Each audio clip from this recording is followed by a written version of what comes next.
예, 사람들은 휴식을 위해서 취미로 책을 읽는다라고 합니다. 그런데 독서는 가장 어떻게 보면 정신을 집중해서 봐야만 한 그런 작업이죠. 그러니까 우리가 누군가 공을 던지면 그 공을 그냥 대충 이렇게 손 내밀어서 받을 수 없잖아요. 최선을 다해서 집중해서 딱 잡아야 되는 것처럼 저자가 어떤 글을 썼을 때 그 글이 무엇인지를 파악하기 위해서 우리는 굉장히 집중해야 됩니다. 그래서 이런 면에서 우리는 탐정 소설을 읽는 것과 같아요. 이 성경을 공부하는 것은 탐정 소설 여러분 읽어보셨죠? 막 스릴이 넘치는데 뭔가 하다가 끝까지 가야만 이거였구나 라고 하는 그런 답이 나올 정도로 어렵게 또 그러면서도 흥미진진하게 그걸 진행해 나가는데 그러니까 그 탐정 소설을 읽을 때 잘 읽는 방법은 아주 작은 단서라도 놓치면 안 되는 거죠. 그러니까 어떤 범인이 흙 묻은 장화를 신고 갔었다. 그 발자국이 보였다. 뭐 이런 게 있다가 나중에 보면 이제 그게 결정적인 단서가 되기도 하고 이런 것들을 보게 되는데 그래서 좋은 추리 소설은 독자들을 속이는 거예요. 끝까지 가야만 그게 알게 될 수 있을 정도로 이렇게 만드는 것이 좋은 추리 소설이라고 하는데 성경을 읽고 공부하는 것도 마치 추리 소설을 읽는 것과 같은 만큼의 집중력이 필요합니다. 성경을 신약 성경부터 읽으면 사실 우리말이니까 다 아는 것처럼 보이지만 반 이상 무슨 소리인지 몰라요. 반이 뭐예요? 거의 한 8, 90%는 모른다고 해도 과언이 아닐 정도로 신약과 구약은 똑같이 하나의 그 이미지, 상징, 또 이런 효과들을 공유하고 있어요. 그래서 어떤 학자들은 신약과 구약 성경을 나누면 안 된다라고 말하는 사람이 있어요. 괜히 나눠놔가지고 신약과 구약이 별개처럼 생각하게 만들었다. 그러니까 그냥 말라기 다음에 신약 전서 빼고 그냥 바로 거기다가 마태복음 이렇게 넣어놨어야 된다. 이렇게 표현하는 학자들도 있습니다. 그래서 우리는 창세기 처음 그 11장까지를 모르면 성경 전체의 큰 흐름을 알지 못하게 되는 거죠. 그래서 창세기 처음 3장에서 인간이 이렇게 불행하게 된 것은 다른 것이 아니라 인간 스스로 하나님을 반역했기 때문이다. 인간 자신이 범죄했기 때문이다라고 하는 사실을 보여줍니다. 그러면서 동시에 그러면 그런 범죄한 자리에서 어떻게 다시 낙원으로 회복될 수 있을까? 어떻게 하나님의 통치 안에서 기쁨과 행복을 누리는 그 세계로 돌아올 수 있을까에 대한 암시가 주어지는 거죠. 여인의 후손으로 오겠다. 그럼 이제 계속 구약 성경에서는 여인의 후손이 누굴까? 그리고 여인의 후손이 어떻게 구원을 이루실 수 있을까? 라고 하는 것을 여러 부분과 여러 모양으로 제사 제도나 또 왕, 선지자, 제사장 이런 직분자들이나 또 수많은 역사 과정 속에서 그것들을 담아서 표현해 주고 있어요. 그래서 이제 그걸 계속 따라가다 보면 이제 도대체 누굴까? 이사야 52장, 53장의 고난받는 종부터 시작해서 영광의 종까지 도대체 누굴까? 이런 어떤 그 단서들을 찾으면서 보게 됩니다.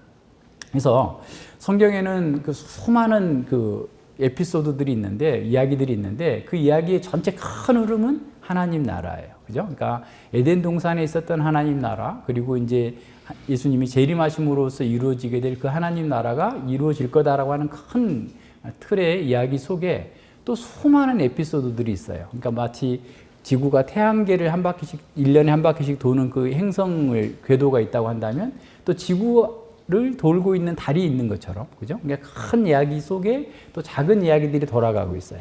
그러니까 이런 것들을 보면 굉장히 복잡해요. 어떻게 보면. 그죠? 이게 어떻게 나선형으로 막 이렇게 이루어지고 있기 때문에. 그래서 그런 내용들에 대한 공부를 좀 하고 나서 보면 이게 굉장히 쉽게 보이는 얘기인데, 왜냐하면 당시 독자들은 잘 이해할 수 있던 내용인데, 우리가 너무 오래 지났잖아요. 2000년이 지났잖아요. 신약 성경하고.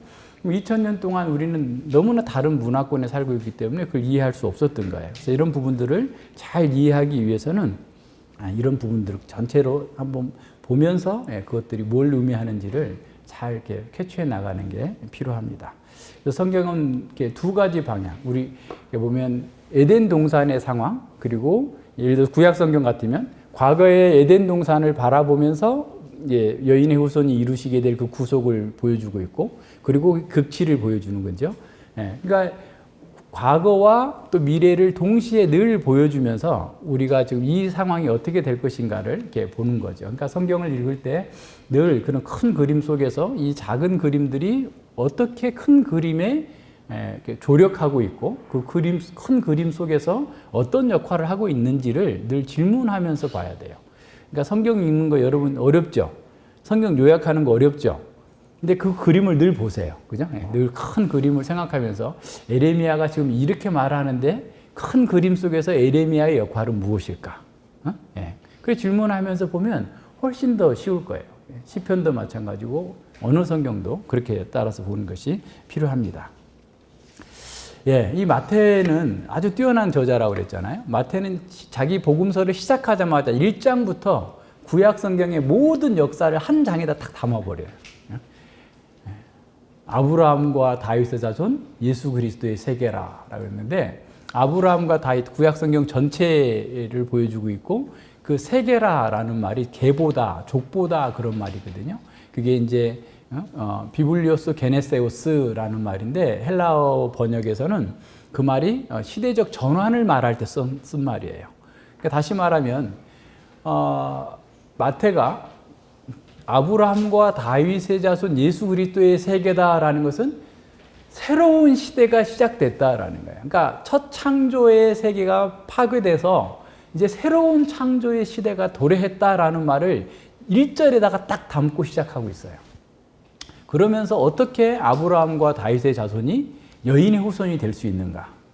어떻게 마리아에게서 날 수 있었고, 어떻게 그가 다윗의 후손이 될 수 있는가에 대해서부터 쭉 시작하면서 구약에 있는 모든 이미지들이 다 여기에 좀 버물려져서 이렇게 전달해주고 있어요. 그래서 구약에 있는 상징과 의미를 이해하지 못하면 이 복음서를 이해하는 것은 상당히 어렵습니다. 그러니까 피상적으로는 이해할 수 있어요. 그죠? 그러나 그 내용의 그 깊이를 다 볼 수 없다라는 거죠. 그래서 마태는 자신이 쓴 이 복음서를 통해서 예수님이 새 창조의 역사를 시작하고 이루시는 하나님이고 새 아담이라는 사실을 암시하면서 첫 장부터 시작을 해요. 예, 그래서 모든 면에서, 그래서 예수님이 인자라고 했을 때도 그 인자라는 말이거든요. 그 인자 앞에 한번 언급했었던 바로 그 인자. 그래서 다니엘서 7장에 있는 그 인자라는 말로서 암시하면서 예수님이 누구신지를 보여주고 있습니다. 네, 지난번까지 우리가 본 것처럼 24장 14절까지는 6개의 성전 파괴와 예루살렘 성의 멸망에 대한 징조를 보여줬어요. 그죠? 근데 그것은 굉장히 광범위하게 일어나는 일이었죠. 전쟁도 있었고, 지진도 있었고, 기근도 있었고, 배교도 있었고, 또 수많은 어떤 이렇게 일들이 계속 있었는데, 또 천국 복음이 땅끝까지, 로마 세계까지 다 전파되어지는 그런 일들이 있은 후에 이제 7번째 징조를 말씀하시면서 이것은 아주 임박한 징조이기 때문에 이런 일이 생기면은 교회와 성도들은 지체 없이 피하라 라고 지금 말씀해 주고 있는 거예요. 그래서 15절부터 22절까지는 성전 파괴가 임박한 상황에서 유다 땅에 임하게 될 위기 상황이기 때문에 빨리 피하라라는 겁니다. 자, 그리고 23절로 28절까지는 이러한 위기 상황임에도 불구하고 그것이 예수님의 재림의 징조는 아니다. 예수님이 재림했다고 하는 거짓 선지자들에게 속지 말라라고 가르쳐 줍니다. 네, 그래서 7번째 징조와 그것들을 먼저 봅니다. 15절에 보면 그러므로 너희가 선지자 다니엘의 말한 바 멸망에 가증한 것이 거룩한 것에 선 것을 보거든 이라고 하셨죠. 선지자 다니엘이 멸망에 가증한 것에 대해서 9장 27절, 11장 31절, 12장 1절에서 말하고 있는데, 이것은 구약 성경에서 가증한 거다라고 하는 것은 여호와의 신앙을 무너뜨리고자 하는 가증하는 우상 숭배를 가리킬 때 쓰는 어떤 관용구적인 표현입니다. 그러니까 멸망에 가증한 것이 성전의 거룩한 곳 또는 예루살렘에 서 있는 것을 보게 된다면 이것은 빨리 이렇게 피해야 된다라는 말이죠. 근데 이 다니엘서의 예언은 주전 167년에 셀루쿠스 왕조의 안티오쿠스 에피파네스 4세가 성전에다가 제우스 신상을 세워놓고 돼지로서 제사 지내는 것으로 1차 그 성취가 됐어요. 그리고 이제 그래서 이제 마카비 혁명이 일어났죠. 그러고 난 후에, 그러니까 이와 같은 동일한 방식의 예언들이 어떤 특정한 어떤 한 사건만을 얘기하는 것이 아니라 그와 같은 하나님 여호와의 신앙을 무너뜨리면서 우상 숭배를 가리키는 그런 것들을 포괄해서, 그렇기 때문에 예수님께서 이걸 갖다가 쓰신 거예요. 뿐만 아니라 예수님 당시에는 다니엘서에 대한 그런 그 사람들의 그 열망이 있었어요. 그래서 다니엘서는 아마 다 외우고 있었을 거예요. 예수님 당시 사람들은. 왜냐하면 굉장히 혼란했던 시대고 어려움 가운데 있었기 때문에 다니엘의 말씀이 굉장히 용기를 주잖아요. 하나님께서 온 세상을 다스린다라는 것을 보여주잖아요. 하나님께서 인간의 제국들을 다 멸하시고 하나님 나라를 영원히 세울 것이라고 하는 그러한 열망들을 담고 있기 때문에 하나님 나라를 기다렸던 그 사람들로서는 다니엘서에 대한 특별한 애착을 갖고 있었다는 사실을 기억해야 됩니다. 그래서 이 멸망에 가증한 것이 무엇이냐라고 했을 때 이것을 크게 한 세 가지로 그 얘기를 합니다.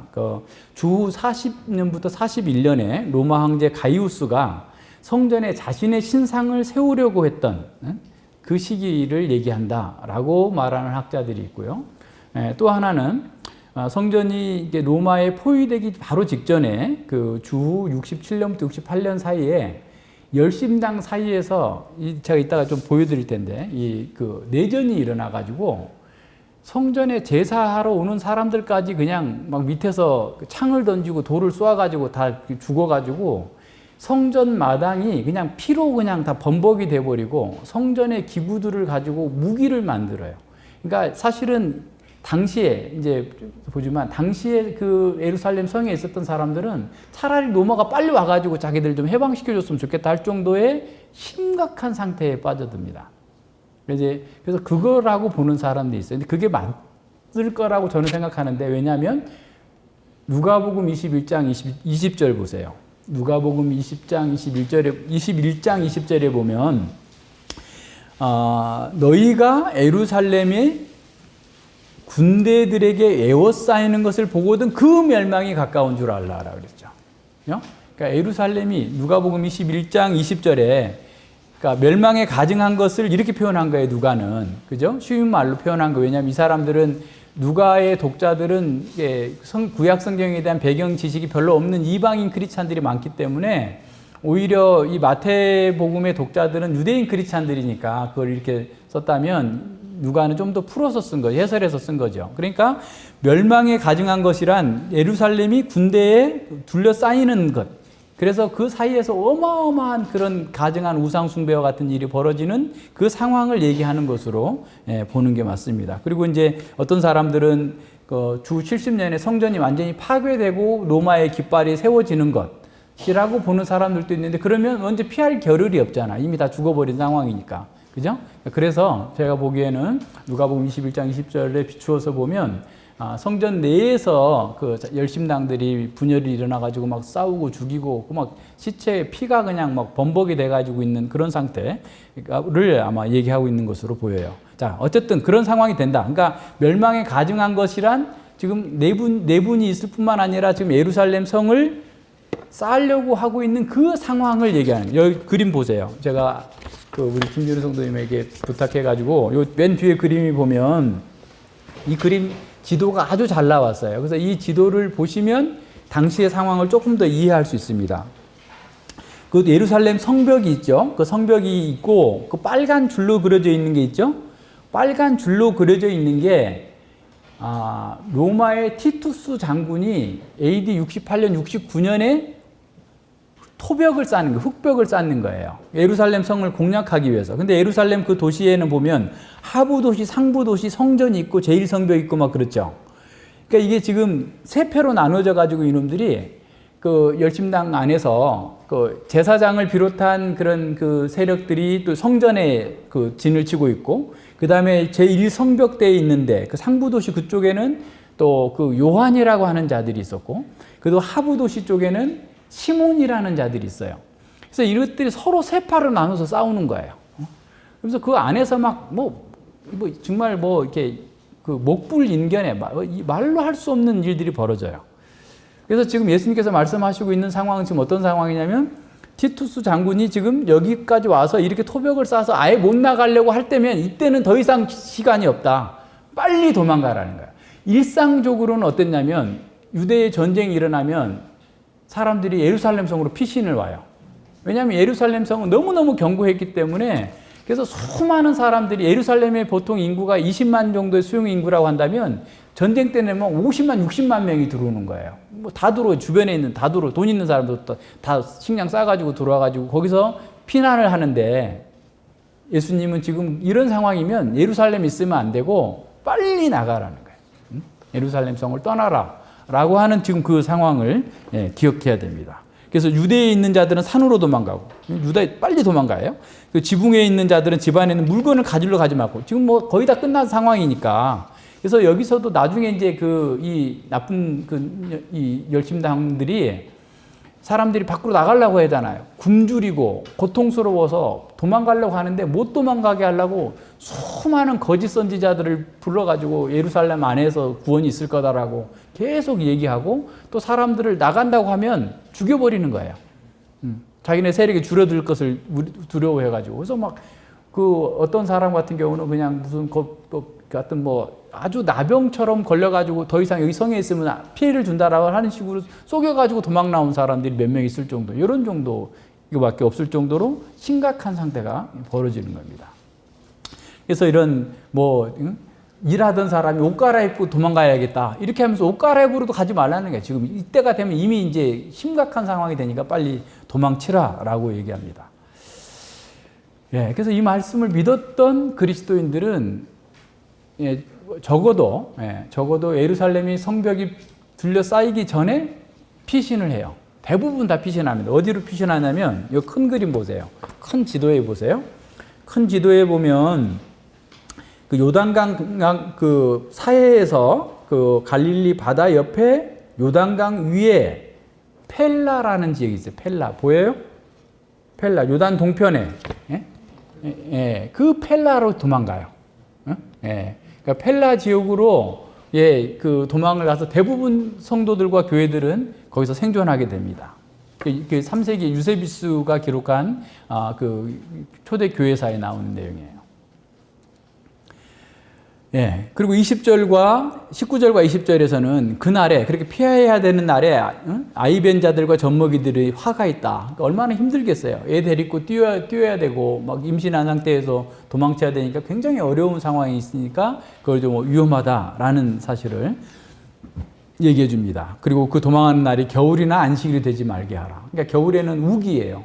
우기니까 다리 질척질척 하잖아요. 그러면 뭐 뛸 수도 없고 가기가 어려우니까 그렇게 되고, 안식일의 경우에는 또 어디 900m까지밖에 못 가야 된다는 그런 어떤 관습적인 것도 있고, 뿐만 아니라 음식도 어디서 챙겨가지고 가서 사가지고 갈 수도 없고 하니까 이런 도망가는 날이 이렇게 힘들지 않도록 그걸 구하라는 거예요. 그러면서 예수님께서 말씀하십니다. 그때의 환난은 전후후무한 것이 될 것이라. 그러니까 창세로부터 이는 그때의 환난이 있겠음이라. 창세로부터 지금까지 이런 환난이 없고 후회도 없으리라. 어마어마한 그 상황에 고난이 지금 있을 거라는 거예요. 자, 예수님은 얼마나 심각한 환난이 올 것이기 때문에 이와 같이 말씀하시는 걸까? 예수님께서 암탉이 병아리를 이렇게 끌어안으려고 하는 것처럼 예루살렘과 유다 또 그 지도자들을 계속해서 구원으로 불렀지만 그들은 계속해서 버리고 예수님을 죽이기까지 하죠. 그래서 아벨로부터 스가랴까지 모든 순교자들의 피가 너희들에게 돌아갈 것이다. 그 피를 채워라. 그랬더니 진짜로 이들이 그 빌라도의 법정에서 빌라도는 나는 이 사람의 피에 대해서 일절 무죄하다라고 하니까 이 피를 우리와 우리 자녀에게 돌리라 라고 하면서 예수님을 죽이잖아요. 그 상황을 이 사람들이 지금 이제 겪게 될 거예요. 전후후무한, 창세로부터 이제까지 이런 고난이 있다는 것을 느껴보지도 못했을 거다라고 하는 것들을 너희들이 겪게 될 거다라고 하면서 지금 말씀하시는 거예요. 유대 전쟁사에, 이 요세푸스의 유대 전쟁사에 보면 이거 굉장히 이 부분만, 유대 전쟁사 부분만 한 400페이지 가까이 돼요. 그러니까 이게 저도 한번 쭉 다시 보느라고 열심히 이렇게 다시 챙겨서 봤는데 어마어마한 고난들이 있어요. 이게 도무지 이게 이해가 안 될 정도의 얘기입니다. 차마 눈 뜨고 볼 수 없는 그런 참상들이 여기에 기록되어 있어요. 그러니까 요세푸스는 주후 37년에 태어났어요. 그러니까 바울이 회심할 때쯤 태어난 거예요. 그러니까 예수님이 주후 30년에 그 십자가에 못 박혀 죽으시고 바울이 한 주후 37년쯤에 회심했는데 그때쯤에 이 사람이 태어난 거예요. 그러니까 예수님에 대한 소식도 들었고 고대사에 보면 예수님의 육신의 동생 야고보의 순교 사역 그 내용도 기록하고 있어요. 그러니까 교회와 상당히 잘 알고 있는데 이 사람이 교회를 다닌 사람은 아니에요. 믿지 않는 사람이에요. 그러니까 만약 이 사람이 예수님을 믿었다면 이런 상황들을 예수님의 예언과 결부시켜 놨을 거예요. 근데 이 사람이 그렇게 안 하면서도 이 기록해서 지금까지 기록이 남아 있는데 이제 좀 이따 좀 보면 아주 상세하게 기록되어 있어요. 예, 그 요세푸스의 기록, 그 5권 5장에 있는, 5절에 있는데 잠깐만 보면요. 그러니까 시몬과 요한, 아까 그 사람들, 하부에서 전투를 벌였던 열심당원 대장이 시몬이에요. 요한은 바로 그 상부 그 지역에서 있었던 사람이, 이 사람들이 저지른 온갖 만행을 일일이 다 열거하고 살펴보는 일은 불가능할 정도다. 이 사람들이 한 게. 그러므로 여기서는 본 저자의 의견을 간략히 서술하는 정도로 마치겠다라고 하면서 이렇게 말합니다. 요세푸스가 하는 말이에요. 창세 후에 있어서 이 당시 예루살렘보다 더 많은 비극을 겪은 도시는 없었으며, 마치 이 사람이 예수님의 말씀을 아는 사람처럼 표현하고 있어요. 이 당시의 세대보다 더 많은 악을 저지른 세대도 일찍이 없을 정도로 그들은 예루살렘에 고통을 가했으며 수많은 악을 자행하였다. 그들은 또한 자신들이 이방인들보다는 상대적으로 경건하다는 것을 드러내 보이기 위해서 유대국을 수욕의 지경으로 몰고 갔다. 그들은 예루살렘을 자신들의 손으로 파멸시킴으로써 그들이 바로 노예요, 인간 쓰레기요, 거짓 유대임을 실증해 보여주었다. 예수님께서 창세 이후로 이와 같은 일이 없을 거다라고 한 것을 유대 역사가 믿지 않는 자가 지금 그 상황을 말씀해주고, 증거해주고 있는 거예요. 이렇게 된 것은 예수님을 거부한 그 사람들에 대한 예수님의 지금 징벌적 섭리 과정에서 있는 겁니다. 언약적 저주가 실행되고 있는 거예요. 그래서 그 다음 절에 보세요. 예수님께서 그 날들을 감하지 않았다면 유대인들은 아무도 살지 못하겠을 거라는 거예요. 주께서 그 택하신 백성들을 위해서 그 날을 감하여서 불신 유대인들도 그 상황을 증언하도록 얼마 동안 살려놓으신 거예요. 22절에 그 얘기입니다. 그 날들을 감하지 아니할 것이면 모든 육체가 구원을 얻지 못할 것이다. 그러나 택하신 자들을 위하여 그 날을 감하시리라. 택하신 자들을 위해서 그 날을 감하실 거예요. 그러니까 노마가 진을 치기까지 이 사람들이 시체로 죽어나간 사람들이 11만 5,880명이래요. 그거 어떻게 하느냐? 거기서 이제 시체를 장사 지내기 위해서 예루살렘 성 밖으로 이렇게 내보낼 때 그 가져가는 사람한테 돈을 주는 사람이 있나 봐요.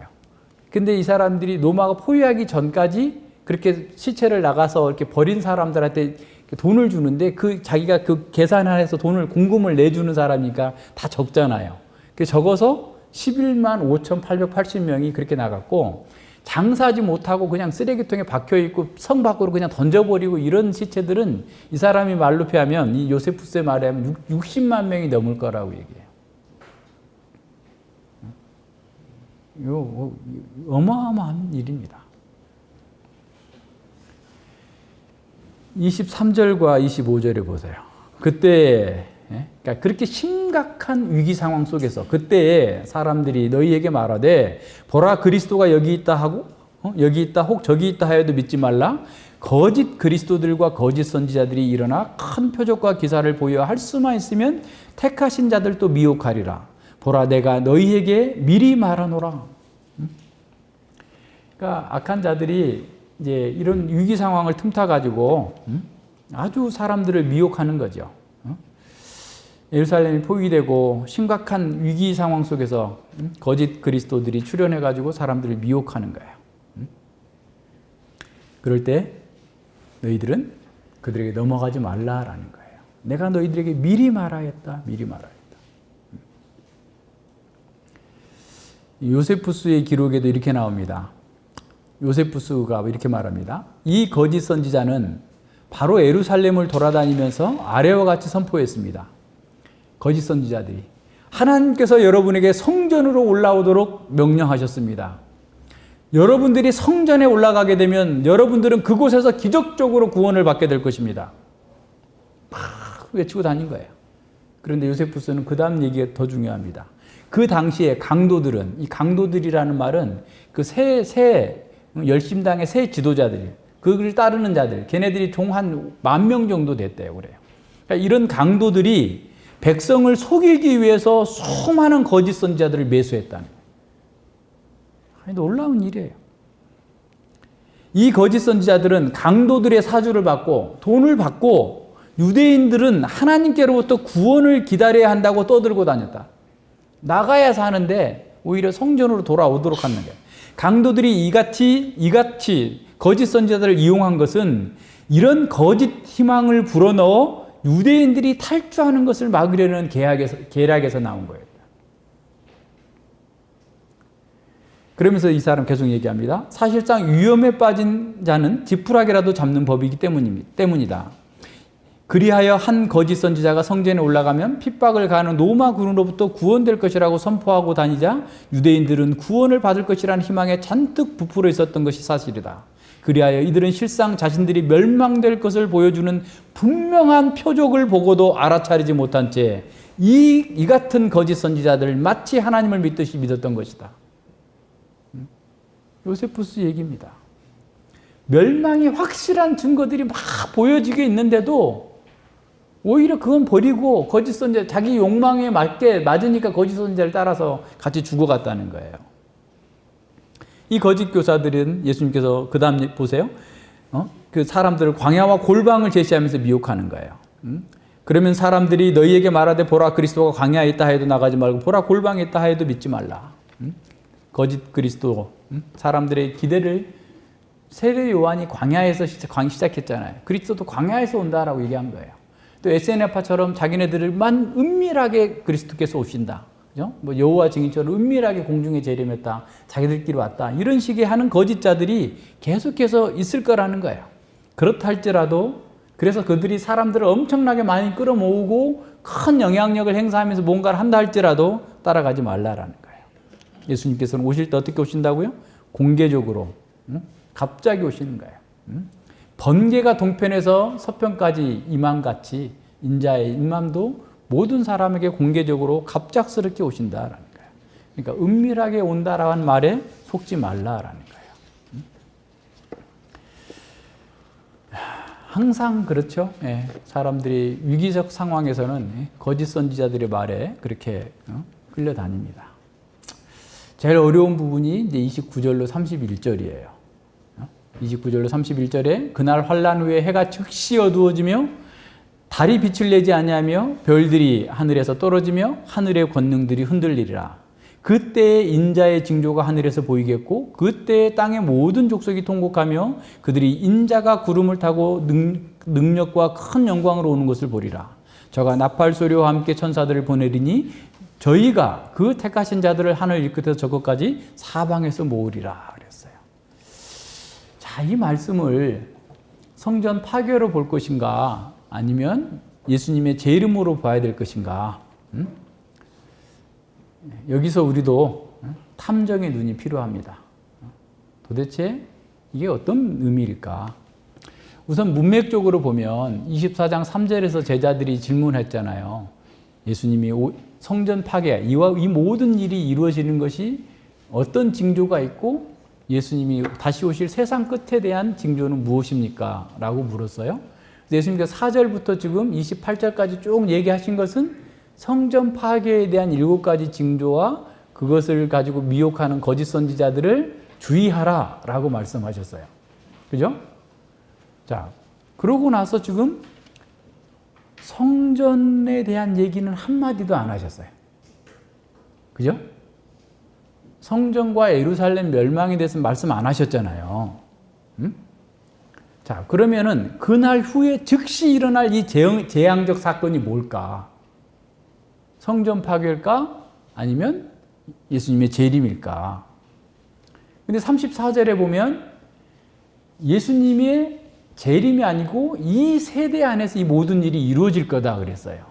그죠? 그러면 만약에 예수님이 재림이라고 하면 이 세대, 당시의 사람들이 이해했던 이 세대는 40년인데 40년 안에 예수님이 오셨어야 되는데 오지 않은 것이 되잖아요.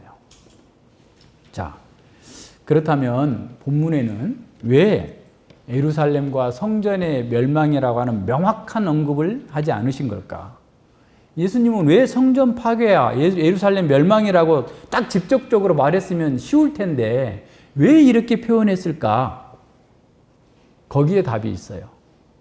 그래서 아까 얘기한 것처럼 구약의 이미지들, 묵시적인 언어에 대해서 우리가 좀 익숙해지지 않으면 이 말을 오해하게 되는 거예요.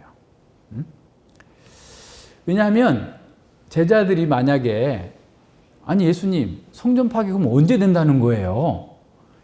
제자들은 항상 예수님의 가르침을 받다가 이해가 안 가면 질문해요. 그죠? 13장에서도 하나님 나라 비유를 쭉 설명해 주셨는데 못 알아들으니까 도대체 이건 뭡니까? 은밀하게 있을 때 다 물어보잖아요. 근데 물어보지 않았다는 것은 제자들은 이미 다 그렇게 받아들였다라는 거예요. 그죠? 무슨 말인지 아시겠죠? 예. 자, 그러면 이제 그걸 한번 찾아봅시다. 이렇게 그 천체의 대변동이 예수님의 재림과 연관시킨다고 하는 사람들은 구약의 배경을 모르기 때문에 그런 거예요. 그래서 뭐 하늘에 이상한 구름만 봐도 주님 오실 때가 됐는 거 아닌가, 뭐 이상한 그런 걸 이렇게 얘기하는데 그게 아니에요. 자, 그게 아닌 것을 제가 지금 성경 몇 군데를 찾아볼 건데 빨리빨리 찾으면서 따라와 보세요. 이사야 13장 10절 보세요. 이사야 13장 10절을 보면 하늘의 별들과 별떨기가 그 빛을 내지 아니하며 해가 돋아도 어두우며 달이 그 빛을 비추지 아니할 것이로다 그랬어요. 이게 무슨 말일까요? 천체의 대변동이라는데 이건 무슨 말이냐면 바벨론의 멸망을 선언하는 문맥이에요. 그러니까 바벨론 나라가 멸망하는 것은 하늘의 별들이 다 떨어져 버리고 해가 어두워져 버리고 달도 그 빛이 비추지 않는 거다라고 표현하고 있어요. 당시에는 국가의 질서가 무너지면 정변이 일어나면 이와 같은 창세 전에 혼돈의 상태로 돌아간다라고 하는 생각을 가지고 있었던 거예요. 무슨 말인지 아시겠죠? 그래서 바벨론의 멸망은 곧 바벨론의 태양, 하늘, 빛 다 떨어져 버렸어. 그래서 그 지도자들이 싹 없어져서 아주 그냥 무정부 상태의 고통스러운 상황이 올 거다라는 것을 이와 같이 표현한 거예요. 이사야 34장 4절과 5절도 보세요. 이사야 34장 4절과 5절. 하늘의 만상이 사라지고 하늘들이 두루마리 같이 말리되 그 만상의 쇠자남이, 그러니까 하늘의 만상이나 해달 별들 가리키는 거예요. 쇠자남이 포도나무 잎이 마름 같고 무화과나무 잎이 마름 같으리라. 여호와의 칼이 하늘에서 족하게 마셨은즉 보라 이것이 에돔 위에 내리며 멸망으로 정한 백성 위에 내려서 그를 심판하리라. 다시 말해서 에돔이 완전하게 멸망하게 될 건데 에돔이 이스라엘의 멸망을, 유다의 멸망을 보면서 기뻐하고 즐거워하면서 좋아하고 희희낙낙하면서 저것들을 우리가 먹겠구나 라고 했을 때 하나님께서 그들을 멸망시킬 건데 하늘의 만상이 없어지고 별들도 없어지고 다 사라져버린 것과 같은 그들 나라의 정치 권력 질서가 다 무너질 것을 이와 같이 표현하는 거예요. 관용적인 표현입니다. 무슨 말인지 알겠어요? 해달 별들이 사라져버려요. 하늘도 다 두루마리처럼 싹 사라져버릴 거예요. 그것들이 포도나무 잎처럼 다 말라가지고 아무 힘이 없는 것처럼 부셔져 버리는 것처럼 없어질 것을 의미하고 있어요. 뿐만 아니에요. 유다의 멸망이나 환란도 이와 같은 방식으로 표현하고 있습니다. 요엘서 보세요. 요엘서 2장 10절을 보세요. 요엘서 2장 10절에 보면 그 앞에 땅이 진동하며 하늘이 떨며 1월이 해와 달이 캄캄하며 별들을 거두도다. 여러분 요엘서 아시죠? 요엘서에 메뚜기 재앙이 와가지고 그냥 한재가 와서 다 먹어버리고 북방의 군대들이 와가지고 싹 다 쓸어가 버리는 거예요. 북방이 와서 다 쓸어가는 망한 그 상황을 이렇게 표현한 거예요. 땅이 진동하고 하늘이 떨고 해와 달이 다 깜깜해져 버리고 별들이 빛을 거두어 버리는 것. 이거 무슨 말이에요? 유다가 멸망하게 될 것을 묵시적인 언어로 이와 같이 표현하고 있는 거예요. 우리가 얼마 전에 봤던 에레미야 4장 23절로 28절도 보세요. 에레미야 4장 23절로 28절.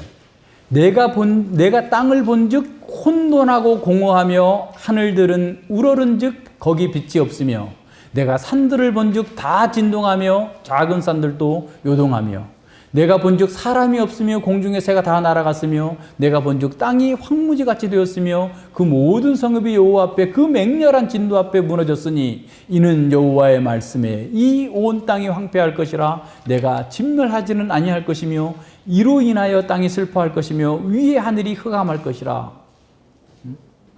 내가 이미 말하였으며 작정하였고 후회하지 아니하였은즉 또한 돌이키지 아니하리라 하였음이로다. 유다의 멸망. 이것도 유다의 지금 북쪽에서 군대가 올라와가지고 유다를 다 짓밟게 될 것을, 그리고 그렇게 말씀을 함에도 불구하고 회개하지 않는 이 사람들을 묵시적인 언어로 다 망할 거다. 그 나라 망할 거야. 라고 하는 것을 이와 같이 표현한 거예요. 다시 말해서 하나님의 창조 질서가 다 무너져 내려버리는 것처럼 하나님 나라를 예표했던 이 유다 나라가 처참하게 망할 것이라고 하는, 짓밟힐 것이라고 하는 것을 묵시적인 언어로 이렇게 표현한 거예요. 아모스 8장 9절도 보세요. 아모스 8장 9절은 북이스라엘의 멸망을 얘기하면서 말씀하시는 거예요. 아모스 8장 9절. 주 여호와께서 가라사대 그 날에 내가 해로 대낮에 지게 하여 백주의 땅을 캄캄케 한다. 북이스라엘의 죄를 아수르에게 다 맡겨가지고 멸망하게 할 건데 그 날에 해가 어두워져 버리게 하고 깜깜하게 만들 거다라는 거예요.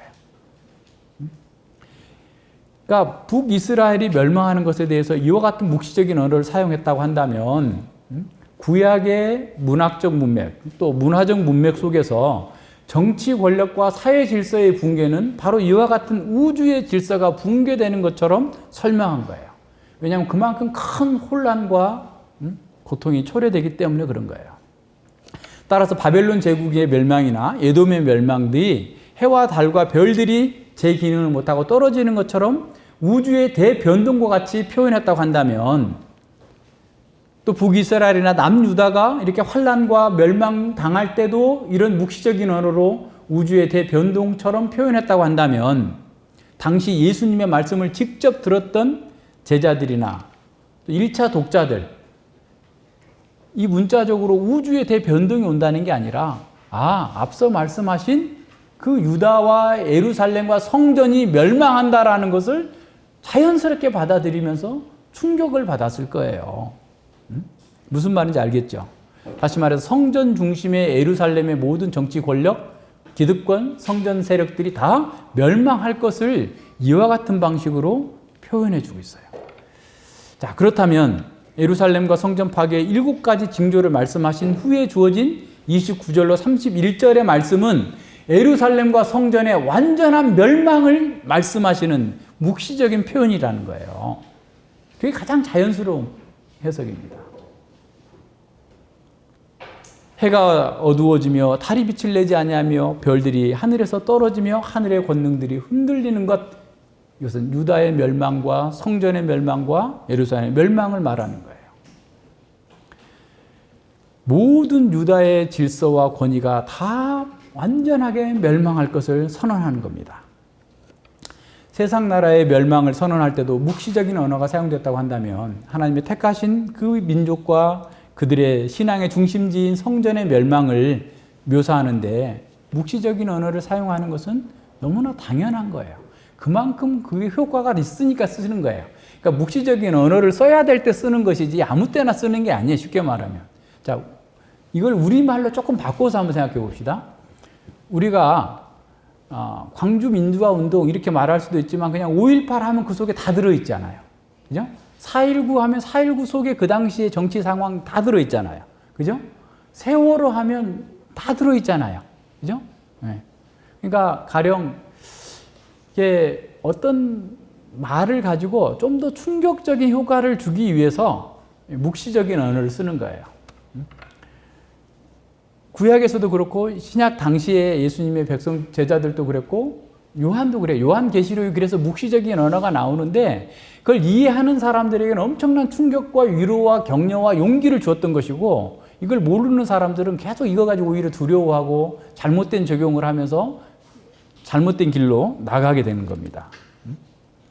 그러니까 예수님이 지금 그와 같은 표현이죠. 이게 그런 후에 예루살렘 성전과 예루살렘 성전과 성이 멸망할 거다라고 하는 것을 딱 그렇게 한마디로 얘기하지 않으시고 이렇게 묵시적 언어를 사용해 가지고 그들의 멸망의 처참함이 구약에서 있었던 그걸 보세요. 그 얘기를 하면 아수르가 완전히 북이스라엘을 다 짓밟아 가지고 멸망했지. 하나님의 말씀대로 해와 달이 떨어지는 그 상황, 바벨론이 철저하게 멸망을 당했지, 에돔이 철저하게 멸망을 당했지, 유다가 멸망했지. 그것이 동시에 그 이미지 하나에 확 다 들어오는 거예요. 무슨 말인지 아시겠죠? 이렇게 강력한 지금 의미로 이 말씀을 쓰신 건데 이런 의도를 모르게 되면 구약을 안 읽고 신약만 딸랑 읽으면 이게 이제 예수님의 재림처럼 보이는 거예요. 그래서 그 나머지 해석도 잘못되게 되는 겁니다. 이거 좀 바꿔야 돼요. 그죠? 예수님이 해가 어두워지고 달이 빛을 내지 아니하고 별들이 하늘에서 떨어지며 하늘의 권능이 흔들리라라고 말씀하시는 것은 제자들도 정말 이 성전이 얼마나 화려합니까? 얼마나 웅장합니까? 이 성전이 망하겠습니까? 이 예루살렘 성벽이 얼마나 견고합니까? 라면서 예수님께 자랑까지 했던 그 성이 이렇게 철저하게 멸망할 것이다. 끔찍한 방식으로 멸망하게 될 거다라고 하는 것을 충격적으로 전해주는 겁니다. 자, 이런 전제를 가지고 29절을 보고 나서 30절을 보면 좀 더 분명해져요. 자, 그때에 인자의 징조가 하늘에서 보이겠고 그때에 땅의 모든 족속들이 통곡할 것이며 그들이 인자가 구름 타고 능력과 큰 권능으로 오는 것을 보리라 그랬어요.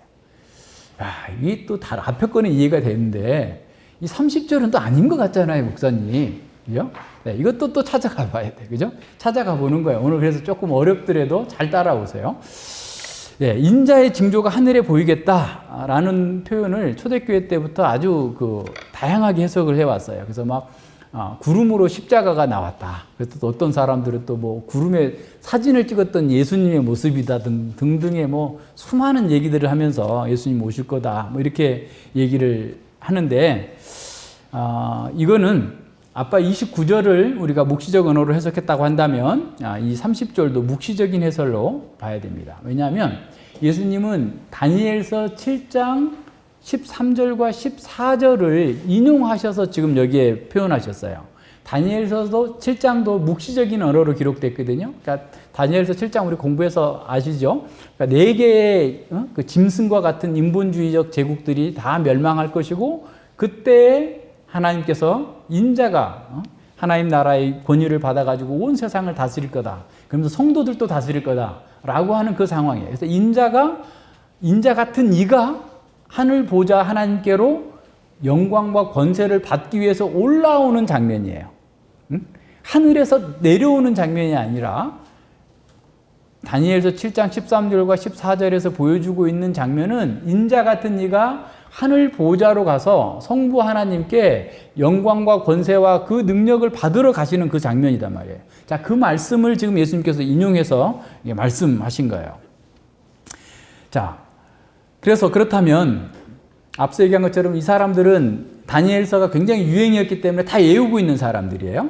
그래서 다니엘서에 나오는 그 장면 속에서 구름 타고 오시는 그 인자, 그럼 구름을 타고 온다고 할 때 우리는 자꾸 이동 수단으로 생각해. 그러니까 옛날에 막 구약에 막 사람들이 구름 타고 이렇게 막 움직였다라고 하는 방식으로 생각하는데 주로 이제 성경에서 구름은 자연적인 구름도 나타나지만 상징적인 의미로 많이 사용됐죠. 그래서 쉐키나의 구름, 영광의 구름, 하나님의 임재를 상징해요. 그죠?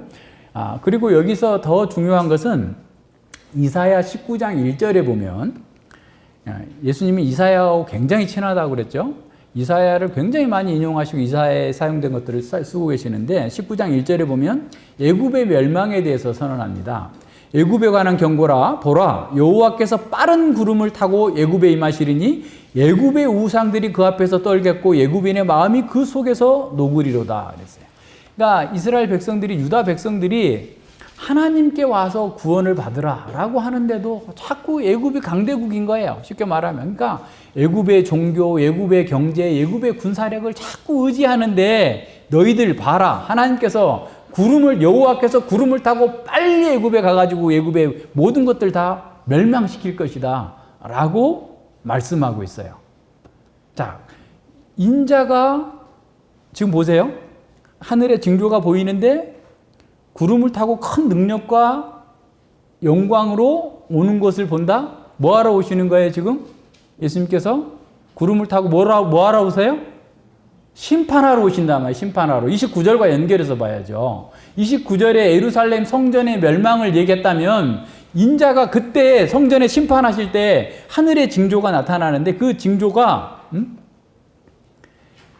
이제 좀 이따 그 설명, 징조가 와서 그들이 인자가 구름을 타고 큰 영광으로 오는 것을, 예루살렘 심판을 통해서 큰 영광이 나타나는데 모든 족속이 여기서 통곡한다라는 것은 이 모든 족속이 통곡한다라는 말도 이 스가랴와 연결되어 있어요. 그러니까 이게 얼마나 많은 성경이 지금 여기 다 압축되어 있습니까? 스가랴 12장 10절로 14절에 보면 그때 인자의 때에 사람들이 이스라엘 족속들이 다 통곡하고 애통하겠다라고 하는 그 표현이 있어요. 그래서 그렇다 보면 여기서 모든 족속이라는 것은 이스라엘의 모든 족속을 가리키는 거예요. 스가랴서에서.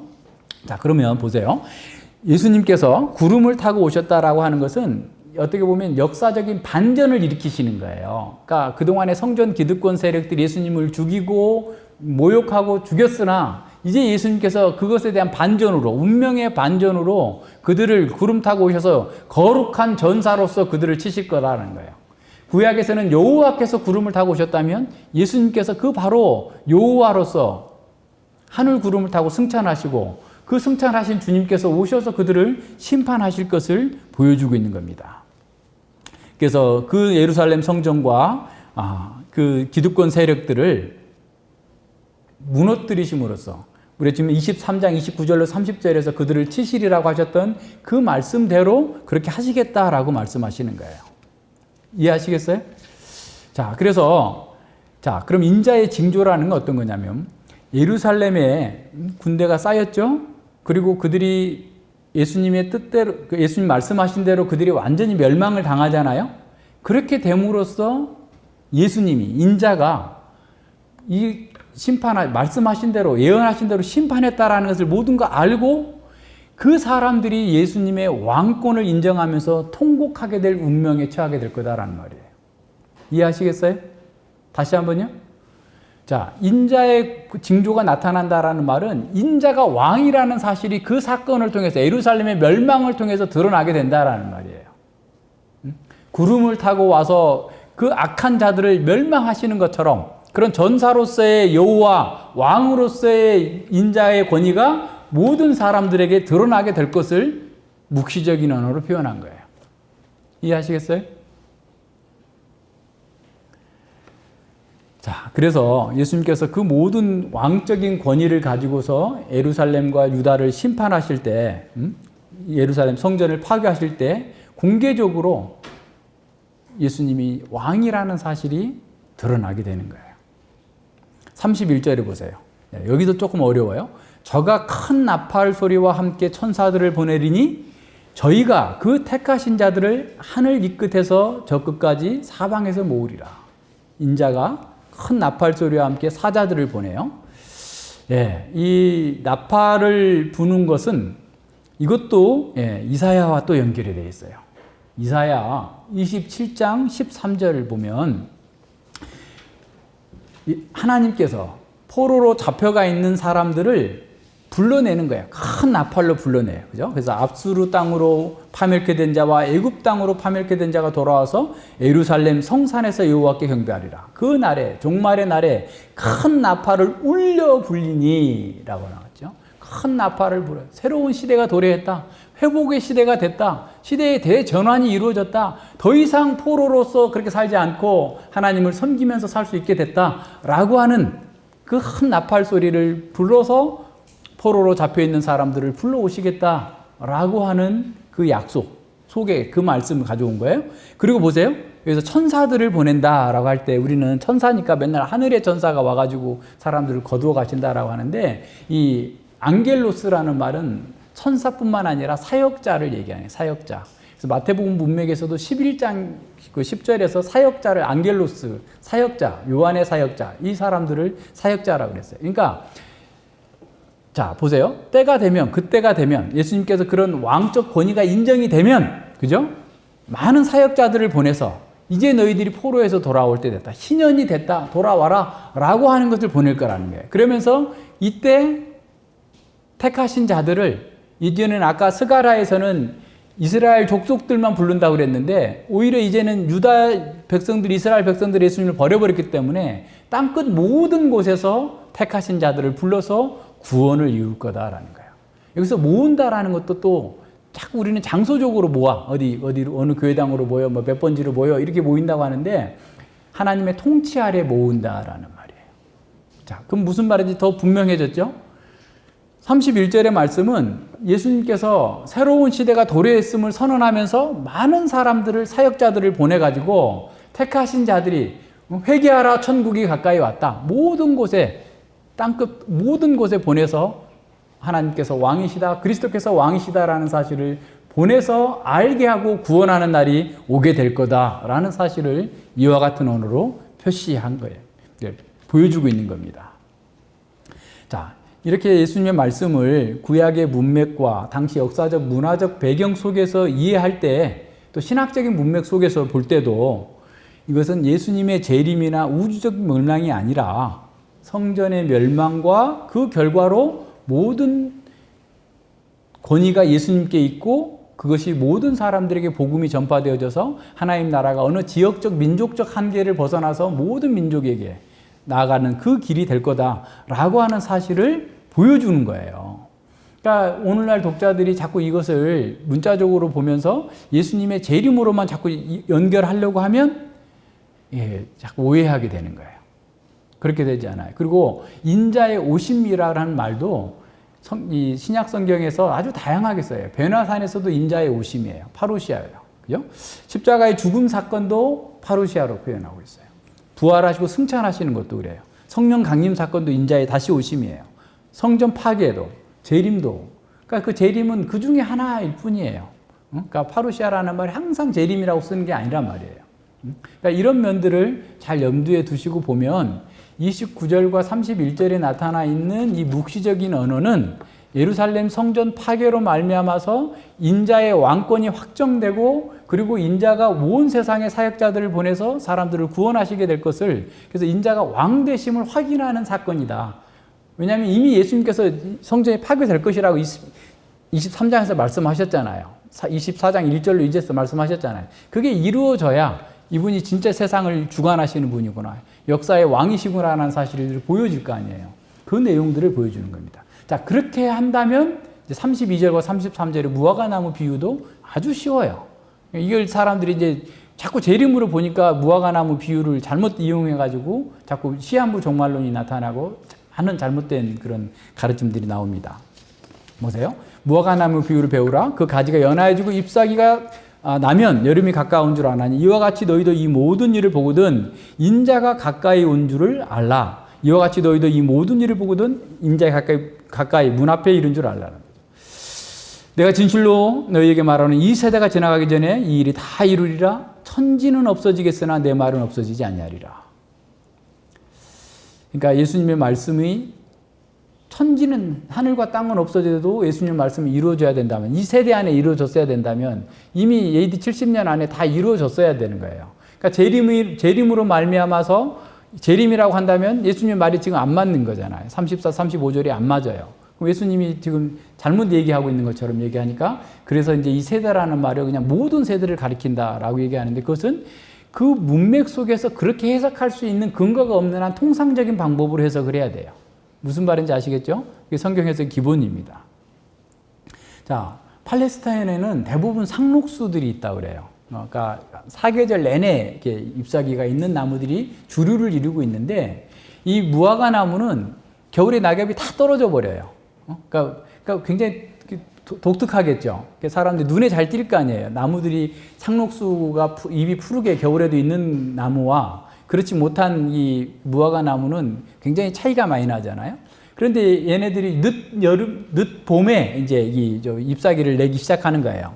근데 이 무화과 나무 특이하게도 지난번에 본 것처럼 잎사귀와 동시에 막 열매를 같이 맺는 이런 나무인데 잎사귀가 딱 열리면 이게 나오면 여름이구나. 여름이 가까이 왔다. 라는 사실을 알 수 있는 것처럼 앞에 이와 같은 모든 일이 일어났다고 한다면 예루살렘이 포위되고 수많은 악행들이 이루어지고 있다고 한다면 성전 파괴 29절로 31절의 일들이 이루어질 것을 알라라는 거예요. 무슨 말인지 알겠죠? 이게 마지막 징조예요. 7번째 징조입니다. 예, 그래서 마지막 징조 예루살렘 성이 포위되고 있는 그 상황이 온다면 이제 성전 멸망이 바로 앞에 있으니까 더 머뭇거리지 말고 빨리 피해서 도망하라 라는 거예요. 제자들에게 말씀하는 겁니다. 내가 진실로 너희에게 말하노니 하나님의 권위로서 말하노니 이 세대가 지나가기 전에 이 일이 다 이루리라. 이 모든 일, 성전 파괴와 관련된 그 모든 일들이 다 이루어지리라.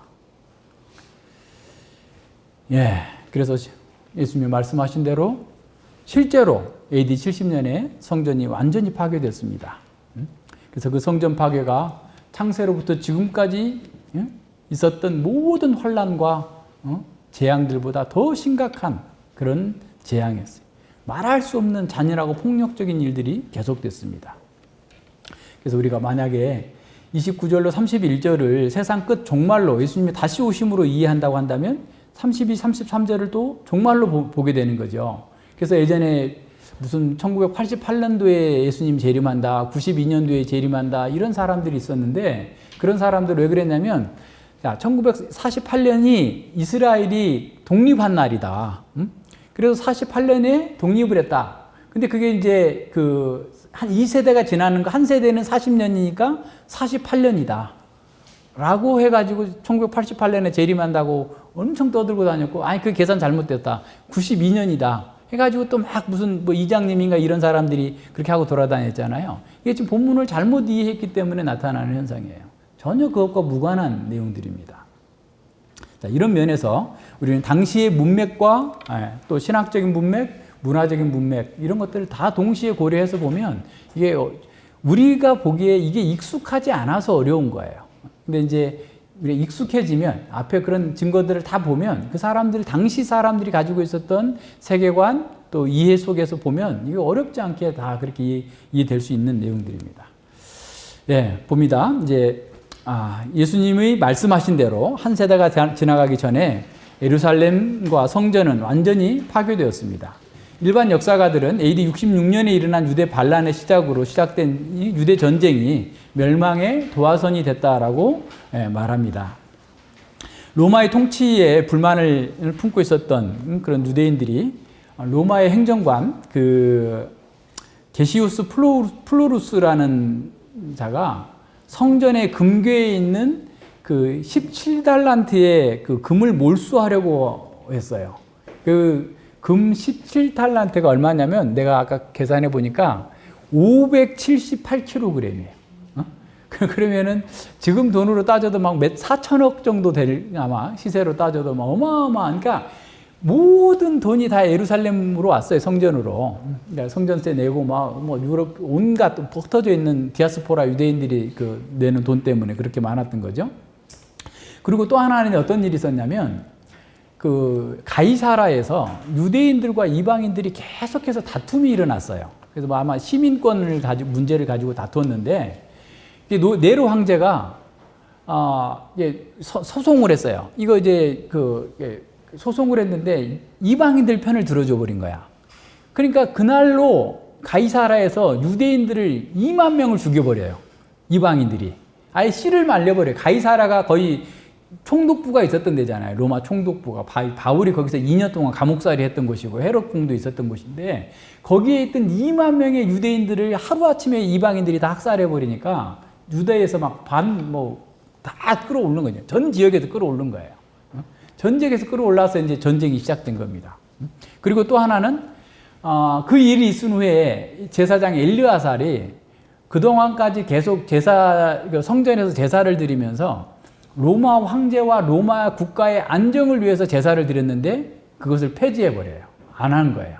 그러니까 이건 공식적으로 이제 전쟁하자라는 얘기가 돼버립니다.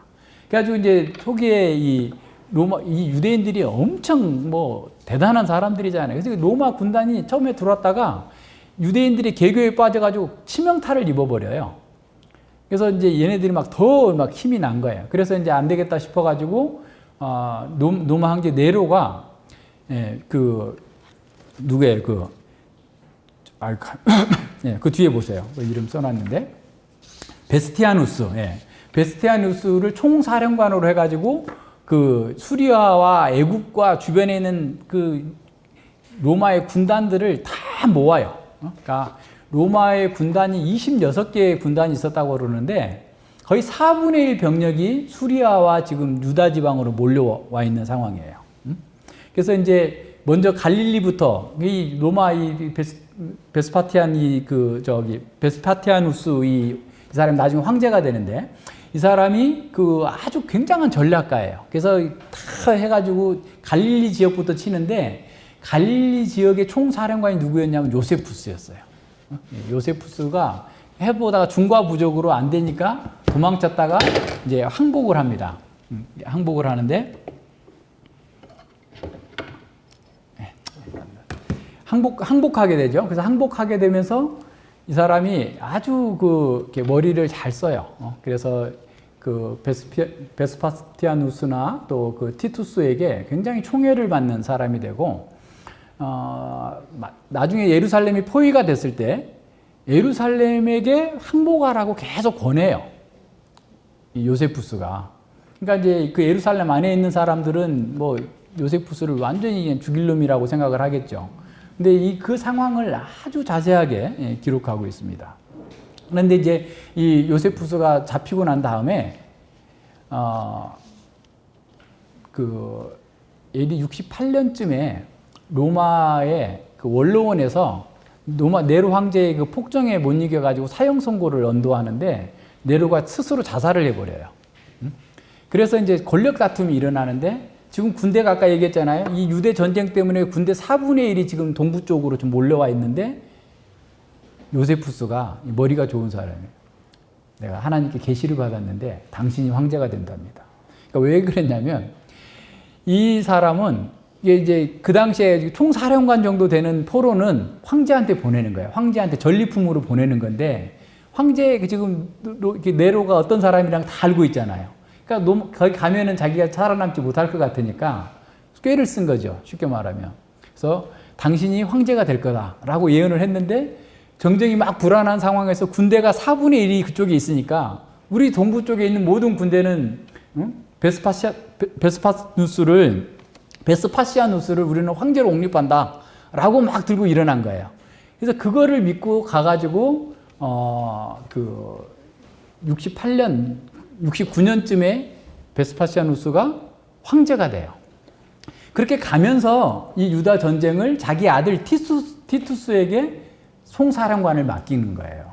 그래서 티투스가 그때부터 시작해가지고 지금 유다를 계속해서 점령해 오는데 티투스도 아주 죽을 고비를 여러 번 넘겼더라고. 유대인들을 얕봐가지고 성벽으로 들어갔다가 막 유대인들한테 죽을 뻔했는데 간신히 살아난 적도 굉장히 많고요.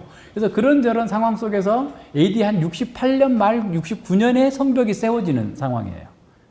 무슨 말인지 이해하시겠죠? 그래서 이제 이 요세푸스는 베스파시아누스나 티투스에게 굉장히 총애를 받아요. 그죠? 근데 뭐 그게 뭐 꼭 예언이라고 하지 않아도 그 당시 상황을 보면 그 사람이 될 거라는 것도 알잖아요. 힘이 어디에 있는지를 아니까. 그래가지고 이 사람이 왕실의 지원을 받아서 이 책을 쓰는 거예요. 그리고 이 책이 로마의 황실의 도서관에 보관되는 거야. 그래서 지금까지 우리에게 있는 거예요. 어떤 사람이 썼다고 이게 남아있을 수도 없고 이렇게 어마어마한 대작을 그 사람들이 이렇게 혼자 쓸 수도 없는 그런 상황인데 이 사람이 아주 그 총애를 받게 된 그런 상황들. 그래서 이 사람이 이 책에도 보면 베스파시아누스나 티투스에 대해서 상당히 호의적으로 써요. 그거는 이제 이해할 만하죠. 자기를 살려줬고 이렇게 했으니까. 그러면서 이 사람은 어떻게 보면 유다의 멸망을 유대교의 어떤 하나님을 거부했기 때문에 유대교의 타락으로 멸망했다라는 방식의 역사적 관점을 가지고 쓰고 있습니다. 그러니까 이제 그것만 우리가 이해하고 보면 다른 것들은 이제 조금 더 이렇게 걸러내면서 진실에 더 가까이 접근할 수 있어요. 자, 그 상황을 봅시다. 그런 상황에서 보고 예루살렘은 티투스가 유대 사람들의 탈출을 막기 위해서 예루살렘 성 주변에 포위벽을 쌓은 후에 완전히 고립되어 버린 거예요. 그러니까 아까 여기 빨간 걸로 그려져 있던 이 그림, 여기에 이제 밖으로 어떤 지원도 받을 수 없고 안에서 도망갈 수도 없는 이런 상황. 그러니까 이렇게 되기 전에 빨리 도망가라고 하신 거예요, 지금 예수님께서. 그런 상황에서 세국으로 나와서 서로 죽이고 죽는 그런 상황이 나온 거죠. 그래서 그 요세푸스 기사를 잠깐씩 좀 보겠습니다. 왜냐하면 이거를 왜 이렇게 많이 인용을 했냐면 이게 성전 멸망 당시의 사건이라는 것이 성경 자체의 증거뿐만 아니라 성경 외의 증거에도 이렇게 나와 있다라는 사실을 좀 더 보자는 거예요. 그래야만 이게 그 문제가 안 되니까. 보세요. 그래서 이 당시에 일어난 폭동은 과거의 그것과는 비교도 할 수 없었다. 열심당들은 미친 짐승처럼 광란을 일으켰다. 그들은 외부에서 식량 공급이 중단되자 자기들끼리 먹고 먹히는 광란의 도가니를 연출하였다. 예루살렘 주민들은 극심한 공포와 두려움에 시달렸다. 그들은 강도들의 행동에 변화시킬 수 있는 가능성은커녕 타협을 볼 수 있는 희망마저 바라볼 수 없었다. 게다가 도망치려고 해도 감시망을 피할 수 없었다. 강도들의 두목들은 이 같은 무지한 자들을 살해하는 데만 의견일지를 보았다. 예루살렘 시는 밤낮을 가리지 않고 싸움을 하는 자들의 소리로 가득 찼으며 애통하는 자의 소리는 이보다 더욱 하늘을 찔렀다. 비록 주민들은 너무나 경악한 나머지 울음소리조차 제대로 나오지 않을 정도였지만 불행이 그치지 않고 연달아 일어나자 애곡소리가 끊일 날이 없었다. 또 거기에 보면 그 심각한 상황들을 한번 봅시다. 이게 차마 입에 닿기도 어려울 정도인데요. 강도들은 툭하면 부유한 자들에게 탈주를 기도한다는 트집을 받아서 처형하기 일쑤였다. 실상 부유한 자들이 재산을 탈취하기 위한 편법에 불과했다. 강도들의 광기는 기근의 정도가 더욱 악화되자 더욱 심해졌다. 강도들은 어느 곳에서도 식량을 마련할 수 없게 되자 이제는 백성의 주택을 침입하여 마구 뒤지기 시작했다. 강도들은 식량을 찾아내지 못하면 그 집의 주인을 고문하였다. 그들이 찾지 못하는 깊숙한 곳에 식량을 숨겼을 것이라고 짐작하였기 때문이다. 그들이 숨겨놓은 곡식이 있는지 없는지를 고문당하는 백성의 몸을 보고 알아차렸다. 몸의 건강이 좋은 상태면 어디엔가 곡식이 숨겨져 있을 것이라고 생각한 반면 몸이 야유어 있으면 더 이상 찾아올 생각도 하지 않고 바로 집 밖으로 나갔다. 이런 자들은 굳이 죽이지 않아도 얼마 못 가 죽을 것이기 때문에 굳이 죽일 필요가 없다고 생각한 것이다. 기어와 굶주림 앞에 인간의 모든 감정이 제대로 발휘될 리 없지만 무엇보다도 겸양은 찾아볼 길이 없었다. 아이들은 부모의 입에 들어갈 빵 조각 한 조각 빵까지도 부모 입에서 빼앗기까지 하였다. 그러나 무엇보다도 눈뜨고 볼 수 없는 일은 어머니들이 아이들의 음식을 빼앗아 먹는 광경이었다. 가장 사랑스러운 자식이 자기 손안에서 죽어가고 있음에도 불구하고 꺼져가는 생명을 보존할 수 있는 마지막 한 입의 빵까지도 빼앗아 먹으면서 전혀 부끄러워하지 않았다. 그러니까 요세푸스는 그러면 아버지가 빼앗아 먹으면 이해가 가는데 엄마가 빼앗아 먹으면 말도 안 된다. 이런 식으로 얘기를 해요. 더 참혹한 얘기예요. 이건 뺄까 하다가 그냥 넣었어요. 아주 부유한 사람이 아까 얘기한 것처럼 유대 전쟁이 나자 예루살렘에 피신을 왔어요. 먹을 거 잔뜩 갖고 왔겠죠. 돈 많이 가져왔겠죠. 근데 애들한테 다 강탈당했어요. 다 빼앗겼어요. 있는 것도 계속 쳐들어와가지고 막 있는지 없는지 다 샅샅이 뒤에서 빼앗아 먹고 가니까 굶주릴 대로 굶주린 거예요. 자기 젖먹이 아들을 죽여서 요리해서 먹습니다. 얼마나 끔찍한 일이에요. 그래서 그 요리해서 먹고 반을 숨겨놨어. 그랬더니 이놈들이 온 거야. 강도들이 와가지고 내놓으라 하니까 막 욕을 하면서 내 자식 내가 밥 먹었는데 나머지 네가 먹으려면 먹어라 하니까 얘네들이 소스라쳐서 놀라서 가요. 그게 온 예루살렘에 퍼집니다. 근데 이게 레위기 26장 신명기에 있는 그 언약적 저주 속에 이런 내용들이 나오는데 실제로 그렇게 이루어진 거예요. 거기 이거를 보고 티투스가 했다고 했는데 이게 진짜 티투스가 한 건지 아니면 요세푸스가 쓴 건지는 모르겠어요. 이 소식을 듣고 난 다음에 티투스는 이 일로 인해 신께 용서를 빌면서 이같이 말했다. 저는 유대인들에게 과거의 모든 잘못을 불문에 붙일 터이니 화해하자고 제의했으며 평화와 자유를 유대인들에게 약속했습니다. 그러나 그들은 화해 대신에 반역을, 평화 대신에 전쟁을, 배부름과 풍족 대신에 기근을 스스로 선택했습니다. 그들은 게다가 우리가 지금까지 보존하라고 애써온 성전을 자기 손으로 불사르기 시작했습니다. 서로 막 성전 안에 있는 그 창고에 불을 내버리는 거야. 곡식이 굉장히 많았었는데 지들끼리 내전하면서 다 불질러 태워가지고 먹을 게 없어지는 그런 상황이에요. 그러면서 이렇게 얘기합니다. 따라서 이같이 아들을 잡아 인육을 먹는 벌을 받는 것이 당연한 결과인지도 모릅니다. 티투스가 한 얘기예요. 로마 황제가 된 사람이. 그러나 자기 아들의 고기를 먹는 이 같은 소름 끼치는 행위는 유대국의 완전 멸망으로 보응받아야 마땅합니다. 어미가 아들의 인육을 먹는 도시는 그저 해를 보도록 그대로 방치해둬서는 안 된다고 생각합니다. 그러니까 자기가 정복해야 되겠다. 이제 이거 얘기하는 거예요. 아비가 아들을 인육을 먹는다면 혹시 몰라도 어미가 아들의 인육을 먹는다니 이 세상 천지에 어디에 그 같은 도시가 있겠습니까? 지금 유대인들은 이같이 불행을 겪으면서도 계속 전쟁을 해오고 있습니다. 이들이 처한 막다른 궁지를 돌이켜볼 때 이러한 재난과 고통을 당한 후에라도 제정신으로 돌아오기란 거의 불가능할 것이라고 보입니다. 그들이 회개해야 재난을 당하지 않을 터인데 그들이 회개할 가능성은 전혀 없기 때문입니다.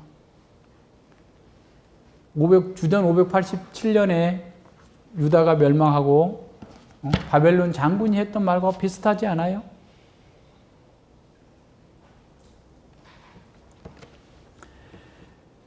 이 요세푸스는 예수님의 이 예언을 알지 못했기 때문에 이와 같이 얘기했지만 예수님은 이 세대가 예수님을 거부하고 끝까지 하나님의 구원을 반대했기 때문에 돌아오지 않았기 때문에 이렇게 될 거다라고 했는데 이것을 현장에서 목격한 요세푸스가 우리에게 기록해 주고 있어요. 그것이 그때 이미 이루어진 일이다라는 겁니다. 그래서 우리는 묵시적인 언어로 기록된 29, 31절의 성전 파괴와 유다 멸망이라는 사실을 성경 밖의 기록을 통해서 알 수 있게 되고, 그죠? 그리고 32절과 34절의 재림의 징조가 아니라 성전 파괴의 징조라는 사실을 확증할 수 있습니다. 문학적 문맥, 역사 문화적 문맥, 신학적 문맥에서 24장 3절, 35절이 예루살렘 성전과 또 예루살렘의 파괴라는 이 확증을 이렇게 유대 역사가 요세푸스의 생생한 기록을 통해서 확인해 볼 수 있습니다. 따라서 우리는 이 본문을 통해서 우리 주님께서 역사의 주인이시며 주님이 로마를 사용하셔서 언약을 배반한 유다를 징벌하고 하나님 나라를 새로운 백성들에게 주셨음을 확인할 수 있습니다.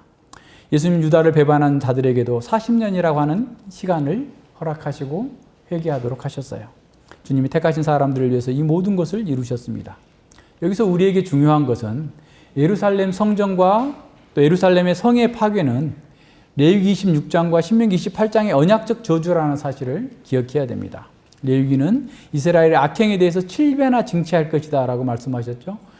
그것처럼 예수님께서 23장에서 바리사인에게 7개의 화를 선포한 것, 그 화의 선포가 집행된 것이 24장 3절로 지금 35절까지라는 사실을 기억해야 됩니다. 1.1획도 틀림없이 그렇게 됐다라는 사실을 기억해야 돼요. 죄악에 대한 완벽한 보응을 하실 것이라는 그 선언하신 대로 예루살렘 성전과 또 예루살렘이 완전히 멸망하고 징벌을 받았습니다. 예수님은 새 언약의 주님으로서 백성을 구원하기 위해서 십자가에 달려 죽으셨습니다. 주님의 사랑을 끝까지 거부한 자들은 결국 이렇게 파괴로 멸망으로 이어졌습니다. 예수님께서 이루신 이 십자가의 복음은 은혜의 축복을 약속합니다. 하지만 이것 또한 조건이 없는 것이 아니라는 사실을 기억해야 됩니다. 조건 없는 은혜라고 해서 신실한 삶이 없어도 된다라는 말이 아니에요. 신약 성경은 우리에게 복음에 합당한 삶을 살도록 권면하면서 모두가 다 명령문으로 말씀하고 있습니다. 이것은 받은 은혜에 기초하기 때문이죠. 은혜의 언약 안에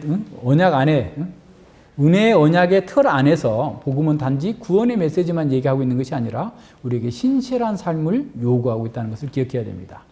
복음은 믿음으로 하나님의 언약 백성이 된 사람들이 역동적으로 순종하면서 복을 누리라고 말씀하고 있어요. 명령하고 있어요. 새 언약 시대에도 언약적 저주가 빈번하게 드러난다는 사실을 기억해야 됩니다. 고린도서 16장 22절에서 만일 누구든지 주를 사랑하지 아니하거든 저주를 받을지어다 라고 말씀하고 있어요. 복음 선포는 강권적일 뿐만 아니라 언약적 심판도 포함하고 있음을 기억해야 됩니다. 예루살렘과 성전 파괴를 통해서 인자이신 예수님의 절대적인 왕권이 드러나셨어요. 영원한 왕권이 드러난 겁니다.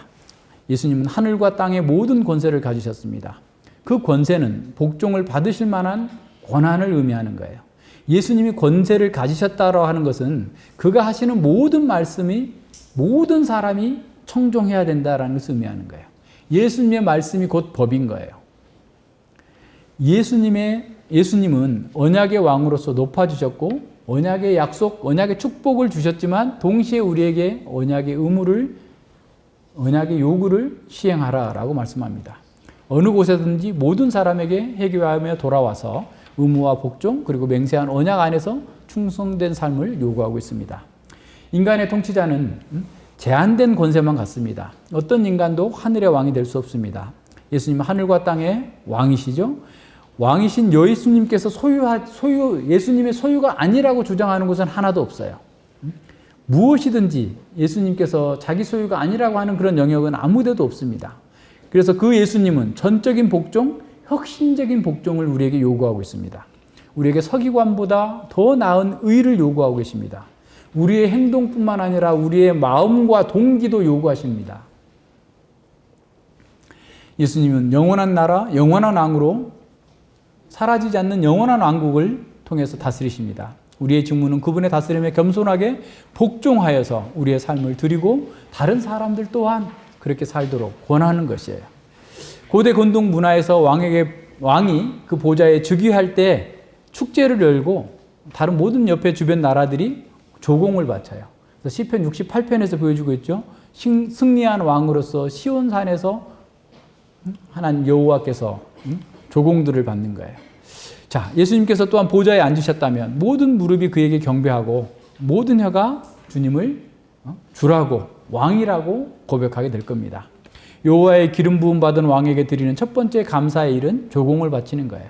우리의 조공은 우리 자신을 드리는 겁니다. 뭘 돈을 드리라 이게 아니라 우리 자신을 먼저 드리는 거예요. 우리가 우리의 왕께 경배하는 거예요. 우리의 왕을 왕으로 인정하는 행동이에요. 우리 자신을 드리는 것, 우리 자신을 헌상하는 것 그 자체예요. 보좌에 앉으신 다윗의 자손을 향한 우리의 회개의 첫 번째 행위는 그에게 입맞추는 것이며 그의 진노가 그가 진노하지 않도록 그에게 순복하는 거예요. 시편 2편에서 말씀하고 있는 것처럼. 예, 인자 같은 이가 하늘 구름을 타고 와서 옛적부터 항상 계신 자에게 나와 그 앞에 인도됨에 그가 권세와 영광과 나라를 주고 모든 백성과 나라들과 각 방언하는 자로 그를 섬기게 하였으니 그 권세는 영원한 권세라 옮기지 아니할 것이요 그 나라는 패하지 아니할 것이라. 세상 나라들도 모두 그리스도의 통치 아래 있습니다. 그분이 세세토록 모든 것들을 다스릴 것입니다. 이것을 AD 70년 성전 파괴라는 것을 통해서 그것을 확증해 주시는 사건이에요. 성전 파괴의 사건, 예루살렘의 멸망의 사건은 예수님만이 온 세계의 왕이시고 주이시라는 사실을 확증하는 사건입니다.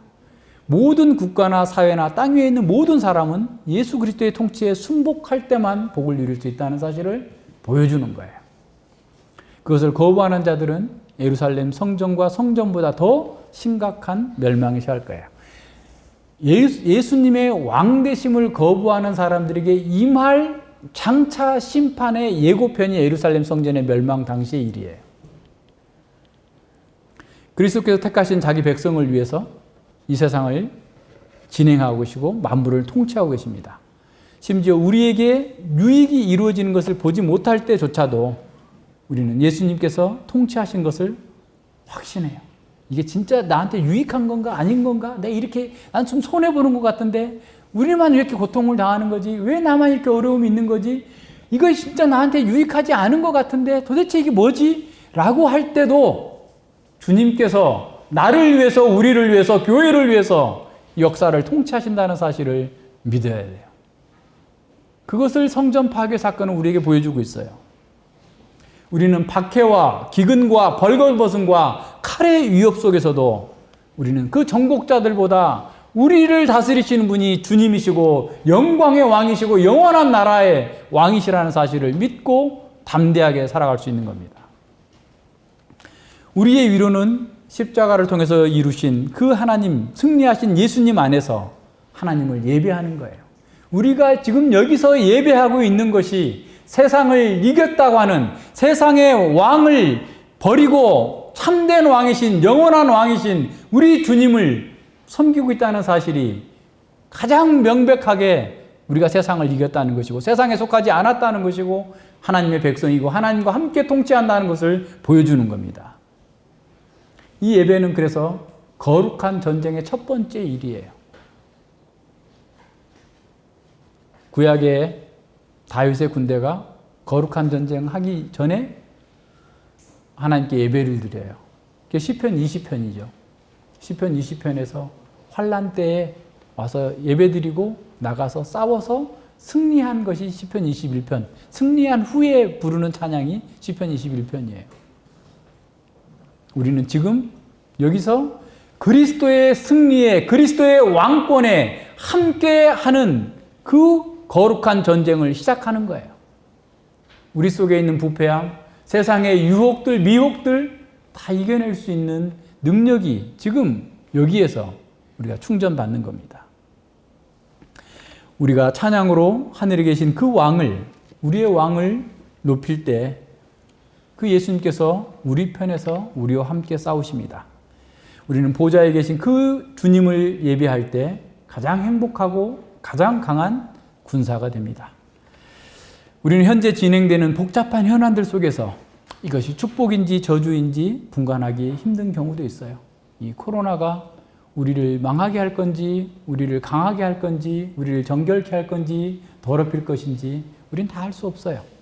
그러나 하나님께서, 우리 주님께서 모든 것들을 다스린다는 사실을 우리는 믿어요. 바이러스까지도. 헤롯이 하나님께 영광을 돌리지 않아서 충이 먹어서 죽었던 것처럼 세상의 사람들이 하나님을 거부하고 자기 영광을 추구하고 있는 이 일을 하나님께서 징치하시는 것이라고 우리는 믿습니다. 우리는 텔레스코핑의 방식으로 과거와 현재와 미래를 동시에 바라보면서 죽음 같은 골짜기, 고통의 골짜기 속에서도 성소에서 하나님의 관점으로 세상과 자신을 새롭게 볼 수 있어야 돼요. 시편 37편에서 시편 73편에서 불평하는 거예요. 왜 저 악인들은 잘 됩니까? 왜 의인이 나는 고통을 당합니까? 왜? 하나님 이게 공평합니까? 하나님의 공의에 맞습니까? 우리는 탄식하면서 하나님께 항의할 수 있어요. 근데 시인은 뭐라고 합니까? 성전에 가서 주님의 시각으로 보니까 그건 아무것도 아니구나. 내가 어리석어서 그렇게 말했습니다. 라고 고백하는 거예요. 하나님의 시각으로 보면 우리는 죽어도 죽은 게 아니에요. 세상은 다 멸망받기 위해서, 불타기 위해서 예비된 바 되어 있어요. 세상에서 조금 고통당하면 어떻습니까? 좀 어려우면 어떻습니까? 영광의 왕이 우리 편이 되시고 영광의 왕이 우리를 위해서 역사를 진행해 가고 계십니다. 하늘 보좌에 계신 우리의 주님을 바라볼 때 현재 역사를 주관하시는 그 권능의 손을 볼 수 있어요. 주님께서 모든 것을 다스린다는 사실을 볼 수 있습니다. 우리의 기도를 들으시는 주님께서 우리의 기도의 응답으로 이 땅 위에 불같은 심판을 보내실 거예요.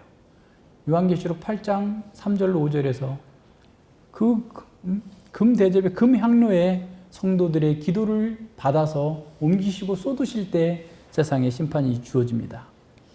우리는 이 예배 가운데에서 드리는 이 기도를 통해서 하나님의 구원과 심판을 요청할 수 있고 이 기도를 통해서 그분의 통치에 함께 참여하게 됩니다. 세세토록 주님과 함께 우리가 통치할 거예요.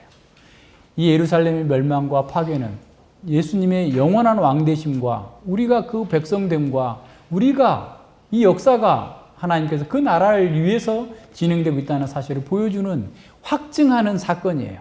그래서 이러한 믿음을 가지고 있어야 주님 오실 때까지 7개의 비유 가운데 나타나는 하나님의 백성으로서의 착하고 충성된 종으로 살아갈 수 있는 거예요. 기대가 되죠? 뒤에 것을 가려면 여기까지를 믿고 따라와야 돼요. 기도하겠습니다. 하나님 아버지 감사를 드립니다. 주님께서 말씀하신 대로 예루살렘 성이, 예루살렘 성전이 이처럼 처참하게 창세 이후로 이와 같은 일이 없을 정도로 심각한 멸망을 당한 것은 예수님의 왕되심을 거부하고 예수님께서 계속해서 그들을 구원하고자 했던 그 모든 노력들을 다 무효로 만들고 하나님을 저버린 이 모든 악한 자들에 대한 심판이었음을 보게 됩니다.